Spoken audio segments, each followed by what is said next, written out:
प्रिय दोस्तों, हजरत इब्राहिम अलैहिस्सलाम एक ऐसे नबी थे जिनसे अल्लाह ताला ने बहुत सी कुर्बानियां ली। नमरूद ने उन्हें आग में फेंकने की कोशिश की, लेकिन अल्लाह ने हजरत इब्राहिम को उस आग से सुरक्षित बाहर निकाल लिया। जब हजरत इब्राहिम अपने घर लौटे तो उनके पिता ने कहा, ए इब्राहिम, अगर तुम अपने अल्लाह को नहीं छोड़ते तो मेरे घर से चले जाओ। हजरत इब्राहिम ने बिना किसी शिकायत के अपना घर छोड़ दिया और मिस्र की ओर रवाना हो गए। मिस्र के बादशाह को जब यकीन हो गया कि इब्राहिम अल्लाह के नबी हैं, तो उसने अपनी बेटी हाजरा का निकाह हजरत इब्राहिम से कर दिया। इसके बाद हजरत इब्राहिम अपनी पत्नी हाजरा के साथ फलस्तीन चले गए और वहीं बस गए। हजरत इब्राहिम की कोई संतान नहीं थी, इसलिए वे दिन रात अल्लाह से दुआ करते रहते, ऐ मेरे रब, मुझे एक नेक और फरमाबरदार बेटा अता फरमा। साल गुजरते गए पर बेटा नहीं हुआ। उम्र बढ़ती गई मगर दिल में उम्मीद कायम रही। 14 साल की उम्र में भी हजरत इब्राहिम यही दुआ करते रहे, ऐ अल्लाह, मैं तेरी रहमत से मायूस नहीं हूं, मुझे ऐसा बेटा अता कर जो मेरे बुजुर्गी के समय मेरा सहारा बने। आखिरकार अल्लाह ने उनकी दुआ कबूल की और 84 साल की उम्र में उन्हें प्यारा बेटा मिला। उन्होंने उसका नाम इस्माइल रखा। सोचिए, एक पिता जिसने 14 साल बाद बेटा पाया हो, उसकी मोहब्बत अपने बच्चे के लिए कितनी गहरी होगी। वे हर वक्त उसे सीने से लगाते, चूमते, कंधों पर बिठाकर घूमते, खेलते और हंसते। बेटे के जन्म को अभी एक हफ्ता भी नहीं गुजरा था कि हजरत जिब्रील अलैहिस्सलाम उनके पास आए और बोले, ऐ अल्लाह के नबी, अल्लाह का हुक्म है कि आप अपनी पत्नी और बच्चे को खुद से जुदा कर दें। यह सुनकर हजरत इब्राहिम का दिल कांप उठा। उन्होंने पूछा, ऐ जिब्रील, मैं अपनी पत्नी और बच्चे को कहाँ छोड़ूं? जिब्रील अलैहिस्सलाम ने कहा, जहां अल्लाह का हुक्म होगा मैं आपको वहीं ले जाऊंगा। कल सुबह मैं इंसान की शक्ल में ऊंट पर आऊंगा। आप अपनी पत्नी और बेटे को तैयार रखना और मेरे पीछे चलना। अगली सुबह जिब्रील ऊंट पर आए। हजरत इब्राहिम ने हाजरा और इस्माइल को ऊंट पर बिठाया और खुद भी सवार हो गए। जिब्रील का ऊंट आगे आगे चलता रहा और हजरत इब्राहिम का ऊंट उसके पीछे चलता रहा। वे फलस्तीन से निकल गए। शहर दर शहर गुजरे। हफ्ते और महीने बीतते गए और 1 महीने की लंबी यात्रा के बाद अरब के सुनसान इलाके में पहुंचे। उस समय वहां न कोई इंसान था, न कोई पक्षी, न पानी, न पेड़।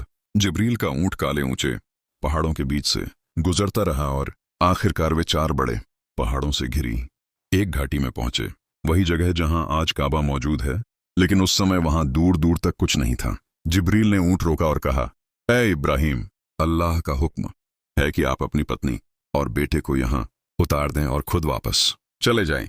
यह सुनकर हजरत इब्राहिम का दिल कांप उठा। वही इब्राहिम जो आग में भी बिना डर के खड़े रहे, आज अपने बेटे और पत्नी को इस वीरान जगह छोड़ने के हुक्म पर बेचैन हो गए। उन्होंने कहा, ऐ जिब्रील, यहाँ न पानी है न खाना, मेरी पत्नी और बच्चा यहाँ कैसे जिंदा रहेंगे? जिब्रील अलैहिस्सलाम ने जवाब दिया, ऐ अल्लाह के नबी, यही अल्लाह का हुक्म है, आप इन्हें यहाँ छोड़कर फलस्तीन वापस चले जाएं। हजरत इब्राहिम अलैहिस्सलाम ने अपनी पत्नी और बच्चे को वीरान हिज्र में छोड़ा।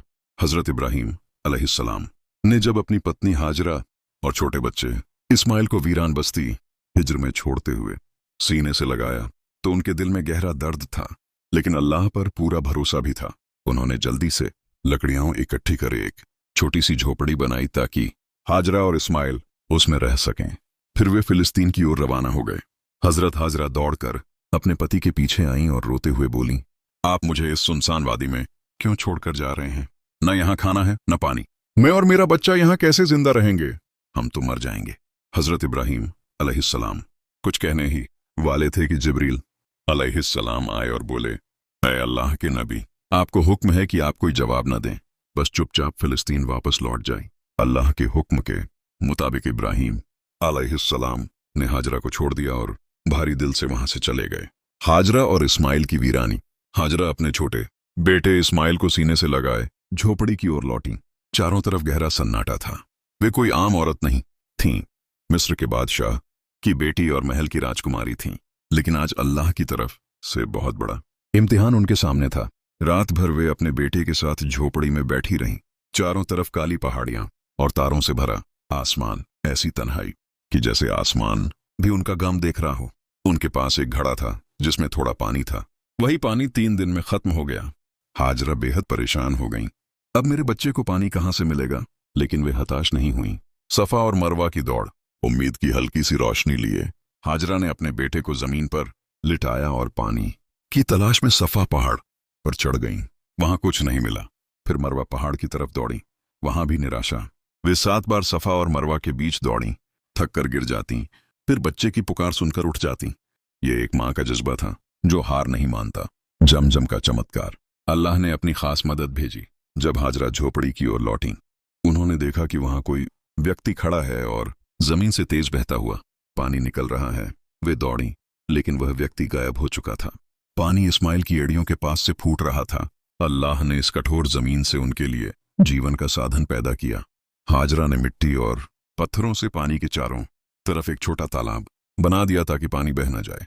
ये वही पानी है जिसे आज जमजम कहा जाता है। बस्ती की शुरुआत। कुछ महीनों बाद वहां से 20 लोगों का एक काफिला गुजरा। उनके सरदार ने देखा कि आसमान में एक परिंदा पानी के चारों ओर मंडरा रहा है, जिससे उन्हें यकीन हुआ कि वहां पानी है।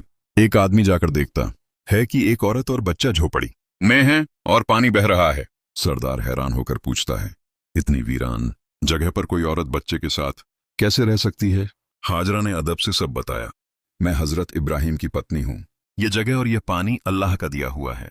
सरदार ने कहा कि उनका काफिला यहां बस जाएगा और पानी का इस्तेमाल करेगा, मगर यह हमेशा याद रखेगा कि यह पानी अल्लाह का दिया हुआ है और किसी की मिल्कियत नहीं।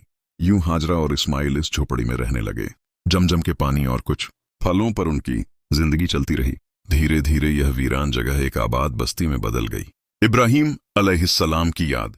दूसरी तरफ समय बीतता गया और हजरत इब्राहिम अलैहिस्सलाम फिलिस्तीन में रहते हुए अपनी पत्नी और बेटे को याद करते दिन रात अल्लाह से दुआ करते रहे। 7 साल बीत गए और हजरत इस्माइल अलैहिस्सलाम 7 साल के हो गए। इस 7 साल की अवधि में हजरत इब्राहिम को फिर से मक्का आने की अनुमति नहीं मिली, लेकिन उनके दिल में अपनी पत्नी और बेटे के लिए प्यार और चिंता हमेशा बनी रही। एक रात हजरत इब्राहिम ने सपना देखा। सपने में आवाज आई, इब्राहिम, अपनी सबसे कीमती चीज अल्लाह के लिए कुर्बान कर दो। यह सुनकर वे भयभीत होकर जाग गए। अगली सुबह उन्होंने अल्लाह की आज्ञा के अनुसार 100 बकरियां कुर्बान कर दी। मगर दूसरी रात फिर वही सपना आया और इस बार उन्होंने 100 ऊंट कुर्बान किए। तीसरी रात भी वही आवाज आई। हजरत इब्राहिम समझ गए कि अब अल्लाह चाहते हैं कि वे अपनी सबसे प्यारी चीज यानी अपने बेटे हजरत इस्माइल अलैहिस्सलाम को कुर्बान करें।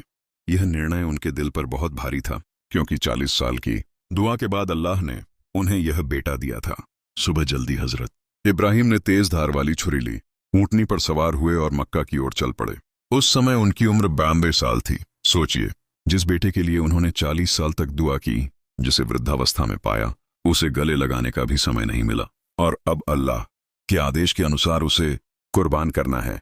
उनके दिल की स्थिति इतनी जटिल थी कि एक ओर खुशी, दूसरी ओर गहरा दुख था। रास्ते में शैतान का प्रलोभन। रास्ते में शैतान एक परिचित व्यक्ति का रूप लेकर उनके सामने आया और पूछा, ऐ इब्राहिम, आप कहाँ जा रहे हो? हजरत इब्राहिम ने उत्तर दिया, मैं एक महत्वपूर्ण काम के लिए जा रहा हूं। शैतान ने पूछा, क्या तुम इस्माइल को कुर्बान करने जा रहे हो? हजरत इब्राहिम ने कहा, क्या आपने कभी किसी पिता को देखा है जो अपने बेटे को कुर्बान करे? शैतान बोला, हाँ, तुम यही करने वाले हो। क्या तुम्हें यकीन है कि यह अल्लाह का आदेश है? हजरत इब्राहिम ने कहा, अगर यह मेरे रब का आदेश है तो मैं उसकी पूरी आज्ञा का पालन करूंगा। फिर शैतान हाजरा के पास गया और पूछा, इब्राहिम, तुम्हारे बेटे को लेकर कहाँ गए हैं? हाजरा ने उत्तर दिया, वे अपने काम के लिए गए हैं। शैतान बोला, क्या तुमने कभी किसी पिता को देखा है जो अपने बेटे को कुर्बान करे?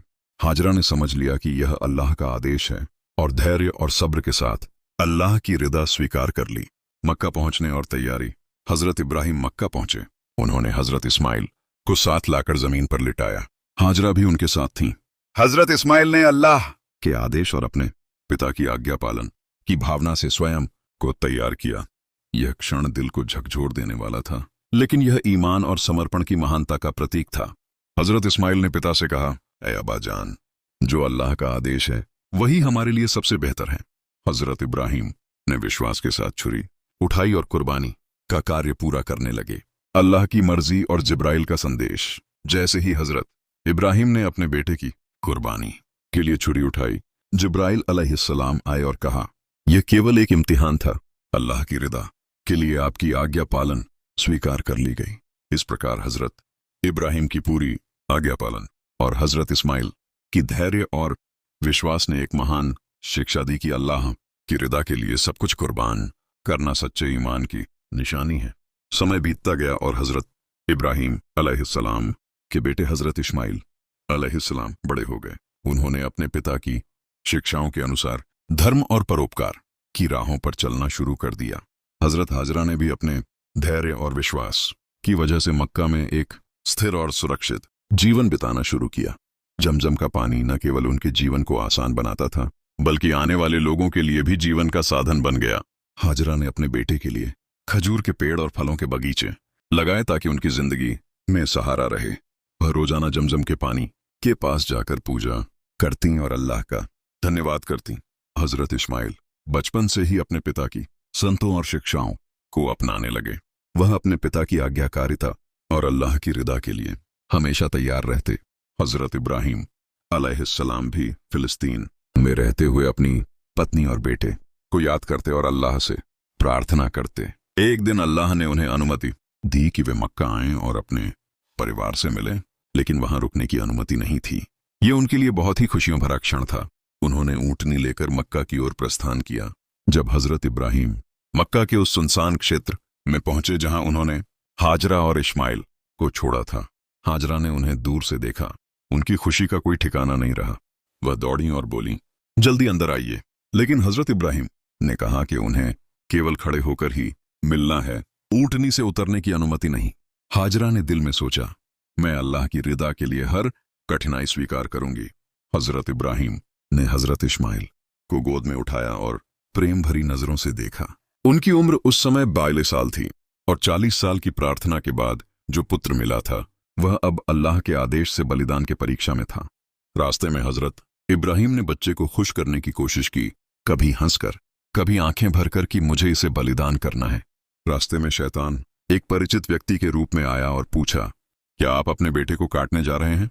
हजरत इब्राहिम ने कहा, यह अल्लाह का आदेश है और मैं आज्ञाकारिता करूंगा। शैतान ने हाजरा से भी पूछा, लेकिन हाजरा ने समझा कि यह अल्लाह का आदेश है और धैर्य व धन्यवाद के साथ अल्लाह की रिदा स्वीकार की। हजरत इब्राहिम और हजरत इस्माइल मक्का पहुंचे और बलिदान की तैयारी पूरी की। हजरत इस्माइल ने पिता की आज्ञाकारिता और अल्लाह की रिदा के लिए खुद को तैयार कर लिया। जैसे ही बलिदान का कार्य शुरू हुआ, जिब्राइल अलैहिस्सलाम आए और कहा कि यह केवल एक परीक्षा थी और अल्लाह की रिदा के लिए आपकी आज्ञाकारिता स्वीकार कर ली गई। यह घटना आज भी ईद उल अजहा, ईद उल कुर्बान के रूप में याद की जाती है, जहां मुसलमान अल्लाह की रिदा के लिए बलिदान करते हैं। हजरत इब्राहिम की आज्ञाकारिता और हजरत इस्माइल का धैर्य और विश्वास आज भी मानवता के लिए एक महान शिक्षा है। इसके बाद हजरत इब्राहिम, हाजरा और इस्माइल ने मक्का में रहने वाले लोगों को शिक्षा दी कि अल्लाह की रिदा के लिए धैर्य, बलिदान और विश्वास की राह पर चलना सबसे बड़ा गौरव है। जमजम के पानी के पास कई लोग बस गए और हाजरा की सलाह से खजूर के बगीचे लगाए, जिससे क्षेत्र में बसावट और खुशहाली आई। आज भी यह घटना ईद उल अजहा, कुर्बानी की ईद के रूप में पूरी दुनिया में याद की जाती है, जहां मुसलमान अल्लाह की रिदा के लिए जानवर की कुर्बानी करते हैं। हजरत इब्राहिम के दिल की स्थिति और उनके समर्पण का उदाहरण आज भी मानवता के लिए मार्गदर्शन है। 40 साल की दुआ के बाद बेटे को पाना और फिर अल्लाह के आदेश पर उसे कुर्बान करने की तैयारी करना, यह ईमान और धैर्य की सबसे ऊंची मिसाल है। हजरत इब्राहिम अलैहिस्सलाम के जीवन के अंतिम दिन अल्लाह की इबादत, शिक्षा और अपने बेटे की परवरिश में गुजरे। उन्होंने हमेशा अल्लाह की रिदा को सबसे पहले रखा और हर अमल में उसकी आज्ञाकारिता की मिसाल पेश की। हजरत इस्माइल अलैहिस्सलाम भी अपने पिता की सुन्नत पर चलते हुए धर्म और परहेजगारी की राह पर आगे बढ़ते गए। हजरत हाजरा का धैर्य और दृढ़ता न केवल हजरत इस्माइल को मजबूत बनाती रही, बल्कि मक्का की आने वाली नस्लों के लिए भी एक सबक बनी। जमजम का पानी जो अल्लाह ने चमत्कार के रूप में उन्हें दिया था, सदियों तक इंसानियत की प्यास बुझाने का जरिया बन गया। हाजरा ने अपने बेटे की सिर्फ शारीरिक ही नहीं बल्कि रूहानी तरबियत भी की, ताकि वह अपने पिता के नक्शे कदम पर चले और अल्लाह की रिदा के अनुसार जीवन बिताए। अपने जीवन के आखिरी दिनों में हजरत इब्राहिम ने हजरत इस्माइल की शिक्षा और तरबियत पर अधिक ध्यान दिया। वह उन्हें अल्लाह के हुक्म की अहमियत, धैर्य, परहेजगारी और कुर्बानी के अर्थ समझाते। हजरत इस्माइल ने हर बात को दिल में बसाया और अपने पिता के रास्ते पर चलने का वादा किया। अल्लाह की रिदा के लिए कुर्बानी, आज्ञाकारिता और सब्र की यह शिक्षा आज भी इंसान की जिंदगी को राह दिखाती है। हजरत इब्राहिम ने अपने जीवन में जो महान कुर्बानियां पेश की, वह आज भी हमें यह सिखाती हैं कि अल्लाह की रिदा के लिए सब कुछ त्याग करना ईमान की सबसे बड़ी पहचान है।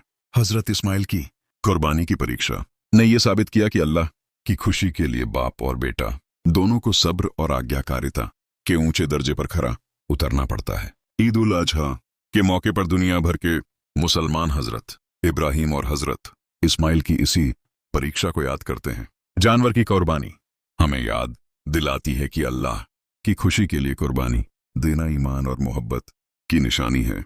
हजरत इब्राहिम और हजरत इस्माइल की मिसाल आज भी हर माता पिता और बच्चों के लिए एक सबक है कि अल्लाह के हुक्मों को मानना जिंदगी की सबसे बड़ी प्राथमिकता है। हजरत हाजरा और हजरत इस्माइल ने मक्का में जीवन बिताया, जमजम के पानी के पास इबादत की और अपनी रोजमर्रा की खुशियां एक दूसरे से बांटी। आने वाले लोग भी वहां आ बसे, बाग लगाए और अल्लाह की नेमतों का शुक्र अदा किया।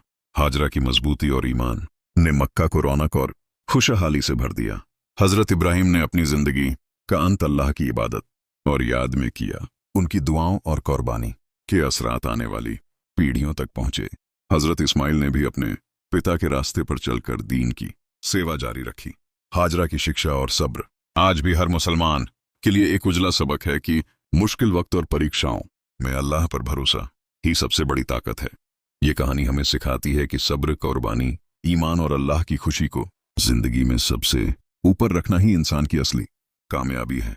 हजरत इब्राहिम, हाजरा और हजरत इस्माइल की जिंदगी के ये वाकयात हमें बताते हैं कि अल्लाह की हर परीक्षा में सब्र और आज्ञाकारिता से ही सफलता मिलती है। यूं हजरत इब्राहिम की कुर्बानियां, हाजरा का सब्र और हजरत इस्माइल की आज्ञाकारिता एक मुकम्मल सबक हैं। यह हमें याद दिलाते हैं कि अल्लाह की राह में दी गई हर कुर्बानी और हर सब्र का बदला दुनिया और आखिरत दोनों में महान है।